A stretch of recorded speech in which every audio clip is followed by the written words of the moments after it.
दुधाचे दात हे पडणारच असतात, तर ते किडले तर त्याची ट्रीटमेंट करायची किंवा नाही? तर त्याची ट्रीटमेंट करायची.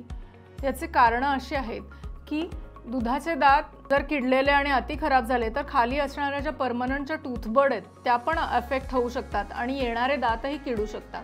आणि दुसरं म्हणजे दुधाचे जे मोलर टीथ किंवा दाढा आहेत, ह्या वयाच्या 9 ते 11 वयापर्यंत मुलाच्या ते पडतच नाहीत आणि त्या ठिकाणी परमनंट प्रीमोलर येणार असतात आणि अशा वेळेला हे दात जर खराब होऊन गेले आणि त्याची ट्रीटमेंट केली नाही आणि काही कारणास्तव ते काढले गेले तर स्पेस क्लोजर होऊन जातं आणि हे जे दात आहेत परमनंट नवीन येणारे दात ते एकतर वेडेवाकडे येतात किंवा आतमध्ये इम्पॅक्टेड राहतात.